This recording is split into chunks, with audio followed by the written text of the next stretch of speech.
नमस्कार मेरे प्यारे दोस्तों, मैं वैभव एक बार फिर से आप सबका स्वागत करता हूं आपके अपने ऑनलाइन प्लेटफॉर्म पर। आप सभी मेरे भाई बहनों का बहुत बहुत स्वागत है। जल्दी से सारे लोग आ जाइए।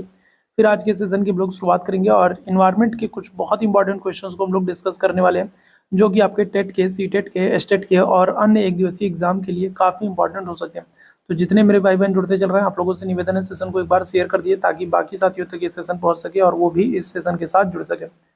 तो चलिए शुरू करेंगे आज की क्लास को। पहला प्रश्न आपके सामने, वायु दाब नापने वाला यंत्र किस नाम से जाना जाता है? बैरोमीटर, थर्मामीटर, सिस्मोग्राफ या फिर हाइग्रोमीटर? तो क्या हो जाएगा? तो वायु दाब नापने वाला यंत्र क्या है? तो बहुत इंपॉर्टेंट ये प्रश्न है और कई सारी परीक्षाओं में कई बार ये प्रश्न पूछा जा चुका है, पर आप लोगों के लिए मोस्ट इंपॉर्टेंट है। बताएंगे क्या हो जाएगा? वायु दाब नापने वाला यंत्र किस नाम से जाना जाता है? क्या आंसर कर देंगे? आंसर हो जाएगा आपका बैरोमीटर। ऑप्शन संख्या क्या हो जाएगा? ए आंसर हो जाएगा बैरोमीटर। ठीक है। सिस्मोग्राफ से अगर हम लोग बात करेंगे तो इससे क्या होता है? तो इससे भूकंप की तीव्रता को मापा जाता है। सिस्मोग्राफ से क्या होता है? तो भूकंप की तीव्रता को मापा जाता है। हाइग्रोमीटर से अगर हम लोग बात करेंगे तो क्या होता है? तो हाइग्रोमीटर से आर्द्रता मापने का काम होता है। ठीक है। क्या होता है? तो हाइग्रोमीटर से आर्द्रता मापने का काम होता है। तो पहले प्रश्न का क्या हो जाएगा? ऑप्शन संख्या ए हो जाएगा, बैरोमीटर से वायुदाब मापा जाता है। ठीक है। दूसरे प्रश्न की तरफ चलेंगे। दूसरा प्रश्न आपके सामने है, बीटी कपास है एक संकर पौधा है, एक प्राकृतिक पौधा है, एक ट्रांसजेनिक पौधा है या फिर एक औषधीय पौधा है? बताएंगे। तो बीटी कपास क्या है? तो एक संकर पौधा, एक ट्रांसजेनिक पौधा, एक प्राकृतिक पौधा या फिर एक औषधीय पौधा है? क्या हो जाएगा? तो दूसरे प्रश्न का करेक्ट आंसर हो जाएगा बीटी कपास जो है ये एक ट्रांसजेनिक पौधा है। तो दूसरे प्रश्न का ऑप्शन संख्या बी यहाँ पर बिल्कुल एकदम करेक्ट हो जाएगा। ठीक है। चलिए तीसरे प्रश्न की बात करेंगे, कौन वायुमंडलीय प्रदूषक अम्लीय वर्षा का मुख्य कारक है? तो अम्लीय वर्षा से कई बार प्रश्न पूछा गया और बहुत इंपॉर्टेंट। क्या हो जाएगा? तो अम्लीय वर्षा अगर हम लोग बात करेंगे तो कौन सा वायुमंडलीय प्रदूषक है जो अम्लीय वर्षा के लिए मुख्य रूप से उत्तरदायी है? क्या हो जाएगा? तो आंसर क्या कर दोगे? तो आंसर कर दोगे आप लोग सल्फर डाइऑक्साइड हो जाएगा, SO2 हो जाएगा। ठीक है। क्या हो जाएगा? तो सल्फर डाइऑक्साइड जो है ये मुख्य प्रदूषक है अम्लीय वर्षा के लिए। और अम्लीय वर्षा जो होती है ना, ये मुख्य रूप से कहाँ से? तो कारखानों से जो प्रदूषक निकलते हैं, जो जहरीली गैसें निकलती हैं, जो प्रदूषित जो गैसें निकलती हैं, उनके कारण जो है क्या होता है? कारखानों से जो प्रदूषित गैसें निकलती हैं उनकी वजह से जो है अम्लीय वर्षा होती है, याद रखिएगा। ठीक है। और उनमें सल्फर डाइऑक्साइड प्रमुख होती है। निम्न में से कौन सा सर्वाधिक उत्पादक पारिस्थितिकी तंत्र है? उष्णकटिबंधीय वर्षा वन है, टुंड्रा वन है, सवाना वन है या फिर मरुस्थलीय वन है? बताइएगा क्या जाएगा? इनमें से कौन सा सर्वाधिक उत्पादक पारिस्थितिकी तंत्र है? क्या हो जाएगा? इस प्रश्न का आंसर करेंगे क्या हो जाएगा? उष्णकटिबंधीय वर्षा वन है, टुंड्रा वन है, सवाना वन है या फिर मरुस्थलीय वन है? तो यहाँ से बहुत सारे प्रश्न आपके बनते हैं। ये भी प्रश्न बहुत इंपॉर्टेंट है, प्रीवियस ईयर में कई बार ये प्रश्न पूछा जा चुका है। क्या हो जाएगा? तो आंसर कर देंगे ऑप्शन संख्या ए हो जाएगा उष्णकटिबंधीय जो वर्षा वन है, यहाँ पर आपको सबसे अधिक जैव विविधता देखने को मिलेगी। और जहाँ जैव सबसे अधिक जैव विविधता देखने को मिलेगी ना, वहीं पर क्या होगा? वहीं पर आपको सबसे अधिक उत्पादक भी देखने को मिलेंगे। ठीक है, याद रखिएगा। तो ऑप्शन संख्या क्या आ जाएगा? ए आंसर कर देंगे। उष्णकटिबंधीय वर्षा वन जो है ना, ये सर्वाधिक उत्पादक पारिस्थितिकी तंत्र है। ऑप्शन संख्या ए यहाँ पर बिल्कुल करेक्ट है। अगले प्रश्न की तरफ चलेंगे, कौन सा रसायन है जो आम को पकाने के लिए प्रयोग किया जाता है? बहुत ही इंपॉर्टेंट प्रश्न है और कई बार ये प्रश्न भी दोहराया जा चुका है। कई बार कई सारी परीक्षाओं में प्रीवियस ईयर में हम लोग बात करेंगे तो प्रीवियस ईयर के क्वेश्चन पेपर को हम लोग देखेंगे तो ये प्रश्न कई बार पूछा गया है।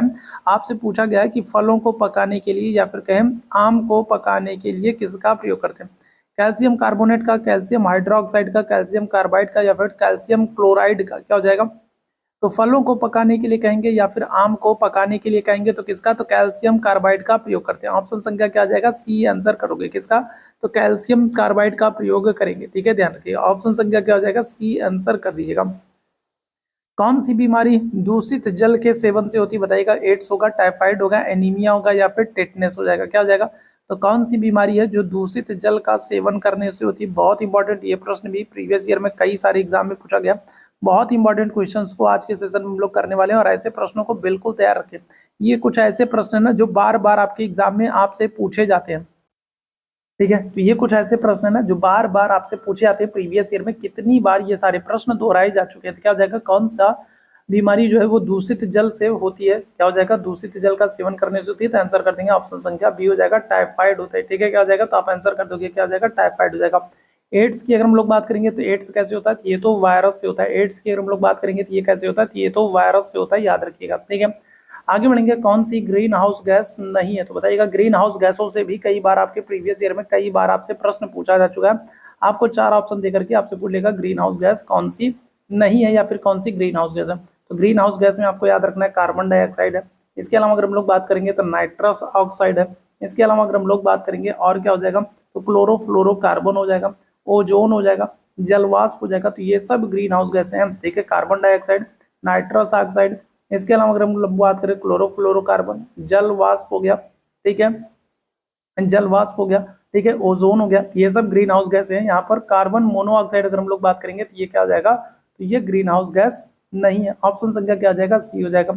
आगे बढ़ेंगे, इनमें से कौन सा द्विबीजपत्री पौधा है, बांस है, केला है, गन्ना है, सरसों है, क्या हो जाएगा, तो कौन सा द्विबीजपत्री पौधा है, क्या हो जाएगा, इस प्रश्न का आंसर करेंगे। चलो जल्दी से बताएंगे, इनमें से कौन सा द्विबीजपत्री पौधा है, क्या आंसर हो जाएगा, इस प्रश्न का आंसर करिएगा। तो बांस है, गन्ना है, केला है, सरसों है, आंसर कर दोगे ऑप्शन संख्या डी हो जाएगा, सरसों है, ठीक है। क्या हो जाएगा, तो सरसों जो है तो ये द्विबीजपत्री पौधा, याद रखिएगा, ठीक है।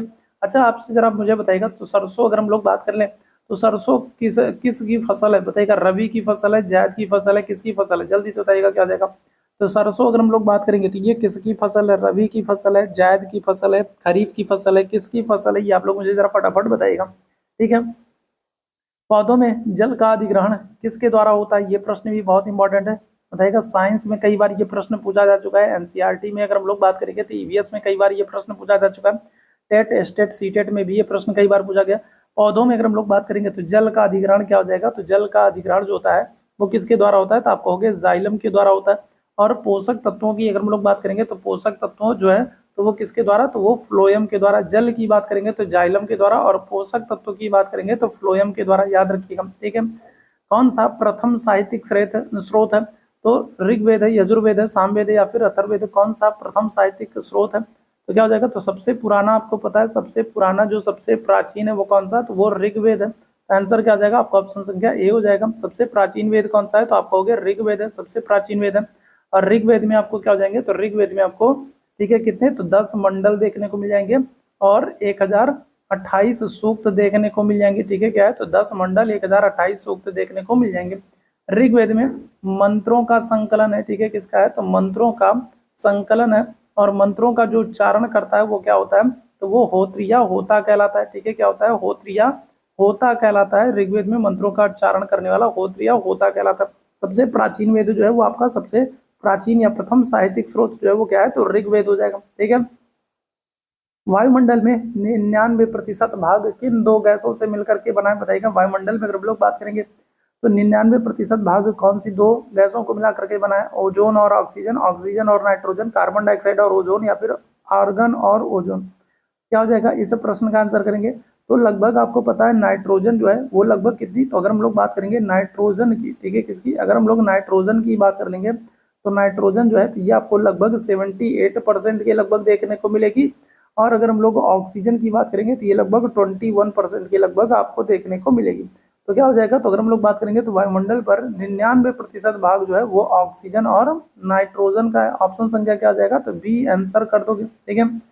पर्यावरणीय अध्ययन में शैक्षणिक भ्रमण का मूल उद्देश्य क्या होता है, बताइएगा। तो अगर हम लोग बात करेंगे पर्यावरण का अध्ययन करने के दौरान शैक्षणिक जो भ्रमण कराया जाता है उसका मुख्य उद्देश्य क्या होता है, बच्चों की ऊर्जा को विकसित करना, छात्रों के लिए प्रत्यक्ष अनुभव, सामाजिकरण की भावना को देना, टीम भावना को बढ़ाना, क्या हो जाएगा।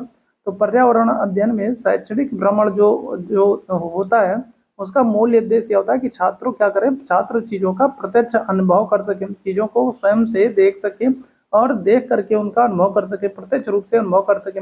और इसी उद्देश्य से शैक्षणिक भ्रमण कराया जाता है, ठीक है। कार्यकीय रूप से शुष्क मिट्टी की विशेषता क्या होती है, बताइएगा। तो अगर हम लोग शुष्क मिट्टी की बात करेंगे तो शुष्क मिट्टी की विशेषता क्या होती है, इसकी हम लोग पहचान कैसे करेंगे। इसमें अधिक जल होता है, पौधों को पर्याप्त जो है प्रकाश नहीं मिलता है, मिट्टी में लवण सांद्रता अधिक होती है, या फिर मिट्टी कठोर होती है, बताइएगा। तो अगर हम लोग शुष्क मिट्टी की बात करेंगे तो शुष्क मिट्टी की पहचान हम लोग कैसे करेंगे, ये आपसे प्रश्न पूछ रहा है, क्या हो जाएगा, तो आंसर कर देंगे ऑप्शन संख्या सी, मिट्टी में लवण सांद्रता क्या हो जाएगी, अधिक हो जाएगी। ऑप्शन संख्या क्या हो जाएगा, सी आंसर कर दीजिएगा।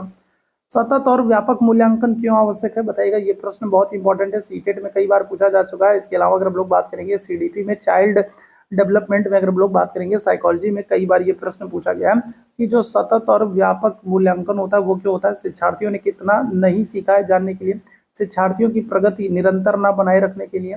निरंतर मूल्यांकन होते रहने से शिक्षार्थियों में परीक्षा का अनावश्यक भय नहीं होता है, परीक्षा प्रणाली को महत्व देने हेतु तो क्या हो जाएगा, तो सतत और व्यापक जो मूल्यांकन होता है उसका उद्देश्य ये होता है कि निरंतर मूल्यांकन होते रहने से शिक्षार्थियों में परीक्षा का अनावश्यक भय नहीं होता है। तो ऑप्शन संख्या क्या हो जाएगा, तो सी आंसर करने वाले कर देंगे। आगे बढ़ेंगे, चरने वाले पशु वनस्पति को कैसे बदलते हैं, बीज प्रकरण के द्वारा, पर परागण के द्वारा, चुन करके, या फिर रोग फैला करके। तो चरने वाले पशु हैं तो ये वनस्पतियों को कैसे बदलते हैं, क्या हो जाएगा, बीज प्रकीर्णन के द्वारा, पर परागण के द्वारा, चुन करके, या फिर रोग फैला करके। क्या हो जाएगा, तो अगर हम लोग बात करेंगे तो ऑप्शन संख्या सी हो जाएगा, चुन करके चरना। ठीक है, ऑप्शन संख्या सी हो जाएगा। निम्नलिखित में से कौन स्वस्थ अस्थियों के लिए आवश्यक है, बहुत ही इंपॉर्टेंट है। कई बार ये प्रश्न आपसे पूछा जा चुका है और घुमा फिरा के आपसे पूछा जा चुका है कि कौन से विटामिन की कमी से हड्डियां कमजोर हो जाती हैं, कौन सा विटामिन है जो हड्डियों को मजबूत करने का काम करता है। ठीक है, अभी अगर हम लोग बात करेंगे, बिहार बीएड का पेपर हुआ था और उसमें आपसे कहा गया था, उसमें आपसे पूछा गया था कि सनशाइन विटामिन के नाम से कौन सा विटामिन जाना जाता है। तो विटामिन डी जो है ये सूर्य के प्रकाश से प्राप्त होता है, इसीलिए इसको सनशाइन विटामिन भी कहते हैं। तो विटामिन डी और कैल्शियम जो है तो ये क्या करता है, तो ये अस्थियों को मजबूत करने के काम करता है, अस्थियों के लिए आवश्यक होता है। ऑप्शन संख्या क्या आ जाएगा, डी आंसर कर दोगे, कैल्शियम और विटामिन डी हो जाएगा। ठीक है, ध्यान रखिएगा। भारत में हिमालय की सबसे ऊंची चोटी कौन सी है, तो माउंट केटू है, माउंट एवरेस्ट है, कंचनजंगा, या फिर माउंट धौलागिरी है। क्या हो जाएगा, तो भारत में अगर हम लोग बात करेंगे तो भारत में आपसे पूछ रहा है भारत में हिमालय की सबसे ऊंची चोटी कौन सी हो जाएगी, क्या आंसर कर देंगे, तो आप आंसर कर दोगे केटू गार्डविन ऑस्टिन कर दोगे। अगर ऑप्शन में केटू दिया है तो केटू ही आंसर कीजिएगा। ठीक है, अगर केटू ऑप्शन नहीं होता तो फिर हम लोग कंचनजंगा के साथ जाते, लेकिन अगर ऑप्शन में आपको केटू गार्डविन ऑस्टिन दिया है तो आप केटू गार्डविन ऑस्टिन के साथ ही जाएंगे। ठीक है, ध्यान रखिएगा। तो भारत में सबसे ऊंचा शिखर क्या हो जाएगा, तो केटू गार्डविन ऑस्टिन हो जाएगा। अगर आपसे सिर्फ आपसे हिमालय का सबसे ऊंचा शिखर पूछा जाए तब आप आंसर क्या करोगे, माउंट एवरेस्ट करोगे। ठीक है, प्राथमिक स्तर पर शिक्षण की खेल विधि आधारित है, विकास के मनोवैज्ञानिक सिद्धांत पर, शिक्षण के समाज शास्त्रीय सिद्धांत पर, शारीरिक शिक्षा कार्यक्रम के सिद्धांत पर, या फिर शिक्षण विधि के सिद्धांत पर। तो प्राथमिक स्तर पर अगर हम लोग बात करें तो जो शिक्षण की खेल विधि है वो क्या हो जाएगा, तो वो शिक्षण विधि के सिद्धांत पर आधारित है। ऑप्शन संख्या क्या आ जाएगा, तो सी आंसर करेंगे, किस पर, तो शिक्षण विधि के सिद्धांत पर आधारित है। आगे बढ़ेंगे अगले प्रश्न की तरफ, वायुमंडल की सबसे निचली परत का नाम क्या है। यहाँ से कई बार ये प्रश्न पूछा गया, तो आप याद रखिएगा, यहाँ से हर बार एक ना एक प्रश्न बनता है। तो सबसे निचली परत कौन सी हो जाएगी, तो सबसे निचली परत अगर हम लोग बात करेंगे तो सबसे निचली परत आपको क्षोभ मंडल देखने को मिलेगा, और यहीं पर क्या होगा, सारी मौसम संबंधी घटना होगी। इसके बाद समताप मंडल होता है, समताप मंडल में आपको क्या हो जाएगा, तो ओजोन परत देखने को मिलेगी। इसके बाद आपको मध्य मंडल देखने को मिलेगा, जो कि क्या होता है, सबसे ठंडा मंडल होता है। इसके बाद आपको आयन मंडल देखने को मिलेगा, जहाँ से रेडियो तरंगें परावर्तित होती हैं। और इसके बाद आपको बहिर्मंडल देखने को मिलेगा, जहाँ पर कृत्रिम उपग्रह छोड़े जाते हैं। तो नीचे से ऊपर की तरफ आपको ये क्रम भी याद रखना है। ठीक है, आपसे क्या पूछ रहा है, सबसे निचली परत पूछ रहा है, सबसे निचली परत कौन सी हो जाएगी, आप कर दोगे क्षोभ मंडल हो जाएगी सबसे निचली परत। विटामिन सी की कमी से कौन सी बीमारी होती है, ये प्रश्न बहुत इंपॉर्टेंट है, और विटामिन से आपके एग्जाम में एक ना एक प्रश्न जरूर बनता है, तो इसको भी आपको याद रखना बहुत इंपॉर्टेंट है। विटामिन सी की कमी से होने वाली बीमारी कौन सी है, स्कर्वी है, बेरी है, रतौंधी है, थकान है। क्या हो जाएगा, तो आंसर कर देंगे ऑप्शन संख्या ए हो जाएगा, विटामिन सी की कमी से स्कर्वी होता है। ठीक है, याद रखिएगा। विटामिन ए की कमी से अगर हम लोग बात करेंगे तो विटामिन ए की कमी से क्या होता है, रतौंधी हो जाता है। ठीक है, क्या हो जाता है, रतौंधी हो जाता है। विटामिन बी1 जिसे हम थायमिन कहते हैं, तो विटामिन बी1 की कमी से क्या हो जाता है, बेरी हो जाता है, याद रखिएगा। ठीक है, तो विटामिन से क्वेश्चंस आपके एग्जाम में बनते हैं। भारत की पहली महिला आईपीएस अधिकारी कौन है, प्रतिभा देवी सिंह, प्रतिभा पाटिल है, किरण बेदी है, हंसा मेहता, या फिर पद्मजा नायडू है। क्या हो जाएगा, तो देखो क्योंकि ये पहली महिला आईपीएस अधिकारी है तो ये आपके लिए महत्वपूर्ण हो जाएगी। और कौन है, तो आंसर कर देंगे ऑप्शन संख्या सी हो जाएगा, पहली महिला आईपीएस अधिकारी कौन है, किरण बेदी है। अच्छा, इनकी एक बहुत ही फेमस बुक भी है जिसको आपको याद रखना है। इनकी बुक का नाम क्या है, तो इनकी बुक का नाम है फियरलेस गवर्नेंस। ठीक है, क्या हो जाएगा, तो फियरलेस गवर्नेंस। अगर हम लोग बात कर ले तो फियरलेस गवर्नेंस जो है तो ये किरण बेदी की बहुत ही महत्वपूर्ण पुस्तक है, इसको आप याद रखेंगे। और किरण बेदी जो है तो ये पहली महिला आईपीएस अधिकारी है। असम का प्रसिद्ध एक सिंह वाला गैंडा वन्यजीव अभ्यारण्य कौन सा है, तो ये प्रश्न बहुत बार आपसे एग्जाम में पूछा गया है कि एक सिंह वाले गैंडे के लिए कौन सा फेमस है, या फिर एक सिंह वाला गैंडे के लिए जो वन्यजीव अभ्यारण्य है ये किस राज्य में, या फिर डायरेक्ट आपसे नाम दे करके भी पूछ लेता है। तो क्या हो जाएगा, तो काजीरंगा कर दोगे। तो काजीरंगा से कई बार प्रश्न पूछा गया कि एक सिंह वाले गैंडे के लिए कौन फेमस है, काजीरंगा कहाँ पर है, काजीरंगा किसके लिए फेमस है। ये जो काजीरंगा है ये एक सिंह वाले गैंडे के लिए प्रसिद्ध है, और कहाँ पर है, असम में है, याद रखेंगे। ठीक है, गिर की अगर हम लोग बात करेंगे तो गिर जो है तो ये कहाँ पर, तो ये गुजरात में है। ठीक है, कहाँ पर है, तो ये गुजरात में है, और ये एशियाई शेरों के लिए प्रसिद्ध है। अगर हम लोग गिर नेशनल पार्क की बात करेंगे तो ये गुजरात में और किसके लिए, तो ये एशियाई शेरों के लिए प्रसिद्ध है, तो ये भी याद रखेंगे। आगे बढ़ेंगे अगले प्रश्न की तरफ। निम्न में से कौन सा आग्नेय चट्टान का उदाहरण बताइएगा। बहुत इंपॉर्टेंट प्रश्न है ये बहुत इंपॉर्टेंट प्रश्न है और टेट में, सी टेट में, एस टेट में लगातार ये कई सालों से पूछा जा रहा है। तो आग्नेय चट्टान का उदाहरण क्या है, तो बेसाल्ट है, चूना पत्थर है, स्लेट है या फिर ग्रेफाइट है, क्या हो जाएगा, तो आग्नेय चट्टान का उदाहरण जो है वो हो जाएगा बेसाल्ट हो जाएगा, याद रखिएगा। और जो आग्नेय चट्टान होती है ना, इसको प्राथमिक चट्टान भी कहते हैं। इसका निर्माण क्या होता है, इसका निर्माण ज्वालामुखी के लावा से होता है, ठीक है, और इसको क्या करते हैं, प्राथमिक चट्टान भी कहते हैं। पृथ्वी के वातावरण में किस सतह में ओजोन परत पाई जाती है, तो अभी आज ही के सेशन मैंने आप लोगों को बताया और मैंने कहा था ना, बहुत इंपॉर्टेंट ये प्रश्न है, यहाँ से बार बार आपके एग्जाम में प्रश्न बनते हैं। तो पृथ्वी के वातावरण के किस सतह में ओजोन परत पाई जाती है, क्या हो जाएगा, ट्रोपोस्फीयर, स्ट्रेटोस्फीयर, मेसोस्फीयर, आयनोस्फीयर, क्या हो जाएगा, तो आंसर क्या कर देंगे, आंसर कर देंगे आप स्ट्रेटोस्फीयर कर देंगे। स्ट्रेटोस्फीयर को क्या करते हैं, समताप मंडल कहते हैं, ठीक है, क्या करते हैं, स्ट्रेटोस्फीयर को क्या करते हैं, समताप मंडल कहते हैं, याद रखिएगा, स्ट्रेटोस्फीयर को समताप मंडल कहते हैं, ठीक है। सिख धर्म के संस्थापक कौन है बताइएगा, क्या जाएगा, तो सिख धर्म के संस्थापक महत्वपूर्ण सा प्रश्न है, क्या जाएगा, गुरु तेग बहादुर है, गुरु गोविंद सिंह है, गुरु अर्जुन देव है या फिर गुरु नानक जी है, क्या जाएगा, तो गुरु नानक जी महाराज जो है, तो ये क्या जाएंगे, सिख धर्म के संस्थापक है। ऑप्शन संख्या क्या जाएगा, डी हो जाएगा। तेग बहादुर की अगर हम लोग बात करेंगे तो ये 9वें गुरु हैं, अर्जुन देव जी की बात करेंगे 5वें गुरु हैं और गुरु गोविंद सिंह जी की बात करेंगे तो ये 10वें गुरु हैं, तो याद रखिएगा। भूकंप की तीव्रता नापने का यंत्र कौन सा है, तो आज ही के सेशन मैंने आप लोगों को बताया, बहुत इंपॉर्टेंट ये प्रश्न है, मैंने आप लोगों को बताया था, क्या हो जाएगा, तो फिजियोग्राफ है, कार्डियोग्राफ है, सिस्मोग्राफ है या फिर बैरोग्राफ, क्या हो जाएगा, आप आंसर कर दोगे सिस्मोग्राफ, ठीक है। भूकंप की तीव्रता, बैरोमीटर, बैरोग्राफ से अगर हम लोग बात करेंगे क्या हो जाएगा, तो वायुदाब, ठीक है, क्या होता है, बैरोमीटर या वायु जो है बैरोग्राफ से अगर हम लोग बात करेंगे क्या हो जाएगा, तो वायुदाब, ठीक है, याद रखिएगा। आगे बढ़ेंगे अगले प्रश्न की तरफ। दक्षिणी गोलार्ध में सबसे लंबा दिन कौन सा होता है, बहुत इंपॉर्टेंट सा प्रश्न है, कई बार ये प्रश्न पूछा गया, आज का सेशन बहुत इंपॉर्टेंट है, यहाँ से मैक्सिमम ऐसे प्रश्न है ना जो बार बार आपके एग्जाम में पूछे गए। क्या हो जाएगा, तो अगर आपसे उत्तरी गोलार्ध में पूछा जाता तो उत्तरी गोलार्ध में आप कहते हैं 21 जून को, ठीक है, क्या करते हैं, अगर आपसे उत्तरी गोलार्ध में पूछा जाता तो आप कहते हैं 21 जून को। आपसे दक्षिणी गोलार्ध में पूछा गया, दक्षिणी गोलार्ध में क्या कहोगे, आप कहोगे 22 दिसंबर को, ठीक है। दक्षिणी गोलार्ध में सबसे बड़ा दिन क्या हो जाएगा, 22 दिसंबर। और 21 मार्च और 23 सितंबर को क्या होते हैं, दोनों गोलार्धों में दिन रात बराबर होते हैं, याद रखिएगा, 21 मार्च और 23 सितंबर को दोनों गोलार्धों में दिन रात बराबर होते हैं, तो ये भी आपसे पूछा जाता है। सत्यार्थ प्रकाश के लेखक कौन है, बहुत इंपॉर्टेंट है, बताइएगा, सत्यार्थ प्रकाश के लेखक कौन है, स्वामी दयानंद सरस्वती है, स्वामी विवेकानंद है, राजा राम मोहन राय, मदन मोहन मालवीय है, क्या हो जाएगा, तो सत्यार्थ प्रकाश के लेखक कौन है, क्या आंसर कर दोगे, तो आप आंसर कर दोगे दयानंद सरस्वती हैं। और इन्होंने 1875 में आर्य समाज की स्थापना की थी, याद रखिएगा, वेदों की ओर लौटो इन्होंने ही कहा था, ठीक है। शुद्धि आंदोलन चलाया था, गौर अच्छा आंदोलन चलाया था, ठीक है। स्वराज शब्द का सबसे पहले प्रयोग कर रहे हैं कौन है, दयानंद सरस्वती हैं, ठीक है। इनकी बुक का नाम है सत्यार्थ प्रकाश।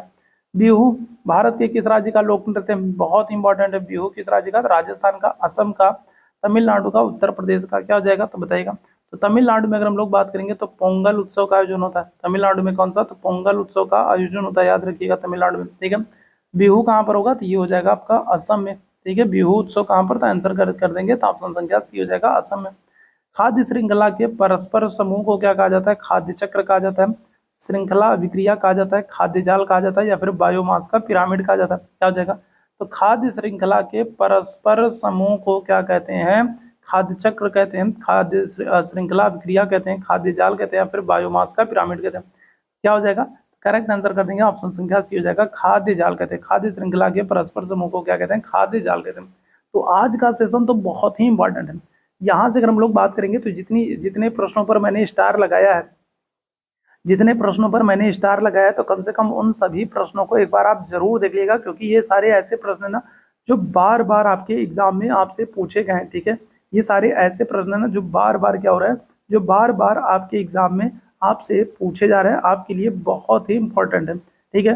तो ये हम लोग डेली इन्वायरमेंट की क्लास करते हैं और ये डेली जो इन्वायरमेंट की क्लास करते हैं ना, ये आपके टेट के, सी टेट के, एस्टेट के और अन्य एक दिवसीय एग्जाम के लिए बहुत ही महत्वपूर्ण है, क्योंकि जो ये इन्वायरमेंट की क्लास कर रहे हैं ये पूरी तरीके से एनसीईआरटी बेस्ड है और आजकल जितने भी एग्जाम्स होते हैं वो सभी कहीं ना कहीं एनसीईआरटी पर ही आधारित होते हैं, सारे प्रश्न एनसीईआरटी से ही बनते हैं। तो हम लोग एनसीईआरटी को बेस बना करके ही चल रहे हैं, एनसीईआरटी को बेस बना करके हम लोग इन्वायरमेंट की क्लास कर रहे हैं, इन्वायरमेंट एनसीईआरटी को ही बेस बना करके हम लोग स्टैटिक जीके जीएस की क्लास कर रहे हैं, एनसीईआरटी को ही हम लोग बेस बना करके चीज़ों को करने का काम कर रहे हैं, ताकि आपके एग्जाम में जो बेहतर से बेहतर हो सकता है वो सारी चीज़ें हम लोग कर पाए। तो उम्मीद है सेशन आप लोगों को पसंद आया होगा। सेशन पसंद आया हो तो सेशन को लाइक शेयर सब्सक्राइब जरूर कीजिएगा।